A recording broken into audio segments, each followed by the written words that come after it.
These are weird people on the other side. They want to take books away. They want to be in your exam room. That's what it comes down to. It started with one simple quote, more specifically one simple word, that may have given a seismic shift when it comes to the 2024 election. The fact of the matter is, they are what Walz says they are.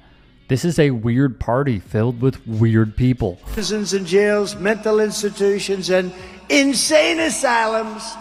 You know, they go crazy when I say the late, great Hannibal Lecter. Okay, they say, why would he mention Hannibal Lecter? He must be cognitively in trouble. No, these are real stories.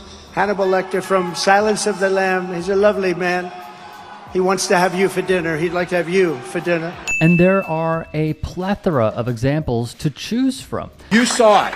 We are not going to allow them to make the case. Yes, they're a threat, but we're not going to stay in their frame. We're not going to stay where they're at. We're not going to play their game. We called them out for the weird nonsense that they believe. The question I, along with many others in the electorate, ask is this: where has this been?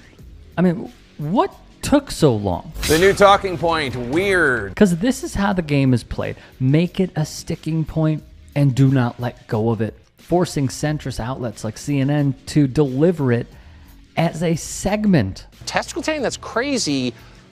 But my view is, okay, testosterone levels crash and nobody says anything about it. Tucker Carlson, a perverted weirdo who also may have a fetish. Bet you didn't think M&Ms were pushing intolerance, but they were. The green M&M, you will notice, is no longer wearing sexy boots. Now she's wearing sensible sneakers, because leading women do not wear sexy boots. Leading women wear frumpy shoes. The frumpier, the better. That's the rule. The brown M&M has, quote, transitioned from high stilettos to lower block heels. Also less sexy. When you're totally turned off, we've achieved equity. They've won. For candy like M&Ms. Some of what he and his running mate are saying, well, it's just plain weird. It's such an easy attack that they have yet to defuse. It is monsters such as this man, a deadbeat father who dead names his child, a man who reportedly makes his fortune through government subsidies and not his electric vehicles, a man who, per the reports, vowed to donate $40 million a month to Donald Trump, a man who has allegedly put forth segregation-like practices at Tesla, a man who, via Business Insider, exposed himself to a SpaceX attendant, tried to have sex with her, then saw the company pay $250,000 for her silence. A man who bought Twitter to intentionally sabotage it prior to the election. Elon Musk is the epitome of weird. The truth is, there are a lot of very weird, strange things coming out of both the Republican nominee and the vice presidential nominee on the Republican side. I mean, there's this consistent kind of talk about Donald Trump's fear of sharks. I'm not sure why that's relevant to becoming president of the United States. There's the talk about couches and dolphins on the vice presidential candidate's case. And it's just, you know, I don't understand. We should be talking about the issues that are important to working families across the United States. That's what Kamala Harris is talking about. That's what all of us ought to be focused on. Again, where was this for years? Call these people what they are. Fight back. I mean, hell, go full on Jasmine Crockett if need be. If Ivanka weren't my daughter, perhaps I'd be dating her. You know? Authentically weird. The supporters they have, incredibly weird. Case in point, this photo via Grant Stern. It's beyond weird, actually. Do we need to say more? Seriously, what the is this? Well, it's weirdo behavior. Just look at the company they keep, the ones they draw to their rallies during peak COVID that hardly filled an arena in Tulsa, Oklahoma. It's not just that he said a lot of things that are weird or insulting. It's also that he seems to view everything in terms of the negative. It's not just a weird style that he brings.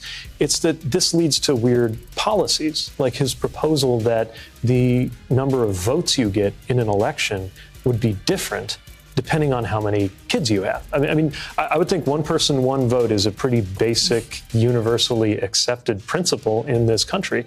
But there's so many strange policy commitments he has. He's right. Vance is just a strange, two-faced politician. The fact that so many people, especially in America's leadership class, just don't have that in their lives, you know, I worry that it makes people more sociopathic and ultimately our whole country a little bit less less mentally stable. We're effectively run in this country via the Democrats, via our corporate oligarchs, by a bunch of childless cat ladies who are miserable at their own lives and the choices that they've made, and so they want to make the rest of the country miserable too. And it's just a basic fact. It is the weirdest thing to me. Democrats say that it is racist to believe, well, they say it's racist to do anything. I had a Diet Mountain Dew yesterday and one today. I'm sure they're going to call that racist too, but it's good.